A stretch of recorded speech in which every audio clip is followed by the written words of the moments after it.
ಪ್ರೇತ ಜೀವನ ಯಾವಾಗ ಸಿಗುತ್ತದೆ? ಗರುಡ ಪುರಾಣದ ಪ್ರಕಾರ ಒಬ್ಬ ವ್ಯಕ್ತಿಯು ತನ್ನ ಮುಂದಿನ ಜನ್ಮವನ್ನು ಆತ ಮಾಡಿದ ಕಾರ್ಯಗಳಿಂದ ನಿರ್ಧರಿಸಲ್ಪಡುತ್ತದೆ. ಕೆಟ್ಟ ಕರ್ಮಗಳನ್ನು ಮಾಡುವ ವ್ಯಕ್ತಿಯ ಆತ್ಮವು ಮರಣದ ಜಗತ್ತಿನಲ್ಲಿ ಅಂದರೆ ಭೂಮಿಯ ಮೇಲೆ ಮತ್ತೆ ಮತ್ತೆ ಯಾವುದೋ ಒಂದು ರೂಪದಲ್ಲಿ ಜನ್ಮ ತಳೆಯುತ್ತಲೇ ಇರುತ್ತದೆ ಮತ್ತು ಅಲೆದಾಡುತ್ತಲೇ ಇರುತ್ತದೆ. ಮತ್ತೊಂದೆಡೆ ಒಬ್ಬ ವ್ಯಕ್ತಿಯು ಸ್ವಾಭಾವಿಕವಾಗಿ ಮರಣ ಹೊಂದದಿದ್ದಾಗ ಅಂದರೆ ಅಪಘಾತ, ಕೊಲೆ ಅಥವಾ ಆತ್ಮಹತ್ಯೆ ಇತ್ಯಾದಿಗಳಿಂದ ಅಕಾಲಿಕವಾಗಿ ಮರಣ ಹೊಂದಿದರೆ ಅಂತಹ ವ್ಯಕ್ತಿಯ ಆತ್ಮವು ಪ್ರೇತಲೋಕಕ್ಕೆ ಹೋಗುತ್ತದೆ.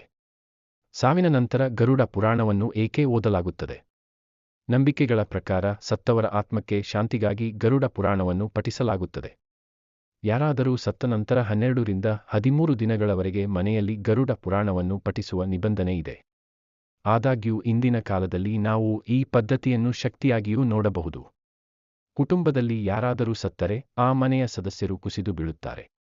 ಆದರೆ ಗರುಡ ಪುರಾಣದ ಪಠ್ಯವನ್ನು ಕೇಳುವುದರಿಂದ ಈ ಭೀಕರ ದುರಂತವನ್ನು ಸಹಿಸಿಕೊಳ್ಳಲು ಅವರಿಗೆ ಶಕ್ತಿ ಬರುತ್ತದೆ.